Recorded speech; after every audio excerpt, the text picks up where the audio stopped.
Hello and welcome back to another video on the topic of The Mandalorian. Season 2 is approaching very fast, and I thought this would be a great opportunity to talk about my final predictions for Season 2. So, without further ado, number 1. I think that Dinjarn will end up having the child stolen from him by Imperial remnants, leaving this season on a cliffhanger of sorts. We've already seen the lengths that the Mandalorian will go to protect the child, so it would be an interesting character development for him to deal with the total failure of protecting the child in the end. With that said, it's also possible that Dinjarn is going to be manipulated into handing over the child for one reason or another because of what Giancarlo Esposito mentioned about his character being manipulated by nature and how that may be part of his and Din's dynamic in Season 2. Maybe he will trick Din in some way to hand over the asset once and for all. Number 2. I absolutely believe Din will meet a Jedi of some sort. Now, I do know there are tons of rumors regarding Ahsoka in this season, and if she is officially in the season,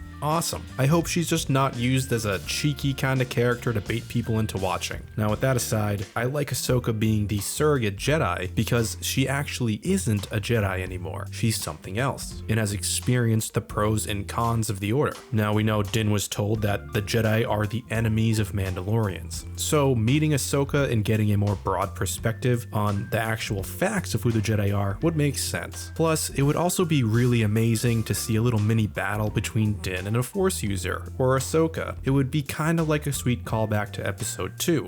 Maybe it would be kind of like when Rey sort of overtakes Zori in The Rise of Skywalker, realizing that they both can work together or something. Number 3, which is gonna pair it a little bit off of what I just said, I expect some kind of lightsaber battle thing with Moff Gideon, who has been on record talking about the Darksaber and if his character has Force ability or not. Now, I kind of feel that it would be a bit random for Gideon to have Force powers, but I would love it if he was unbelievably skilled with a lightsaber, and potentially hinting back at who he was within the Empire beyond being part of the ISB. Maybe he did study some form of saber training with the Inquisitors. Who knows? And we also know that the show itself does use flashbacks as a storytelling device, so we may even see how and when Gideon stole the saber during the Purge. That would be pretty cool. Number 4. I also believe that this season will have Dinjarn returning to his home world of Ak Ventina. We know very little about what went down there, which is basically just a separatist attack in which the Night Watch intervened and then they took Din in as a foundling. My guess is through trying to find the child's origins, etc., it leads Din into a bit of a side quest of his own. Or, circling back to Moff Gideon, perhaps he offers up this information due to how knowledgeable he is already about Din. After all, part of manipulation is getting someone to trust you.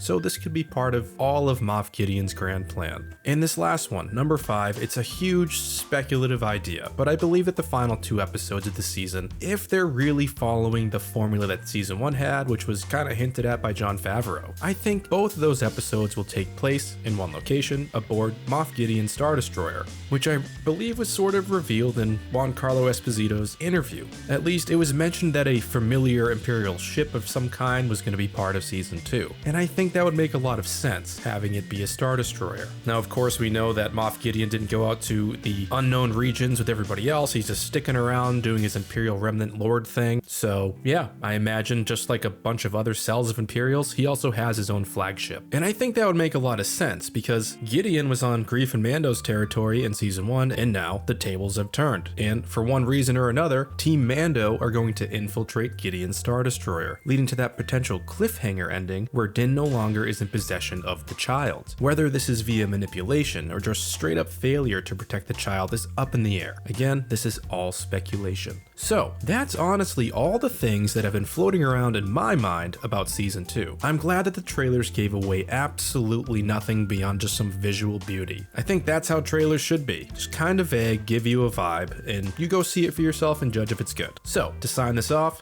I'm curious if any of you have big predictions for this upcoming season, and I'd love to see them down in the comments. As always, may the Force be with you, and AT-AT is signing off.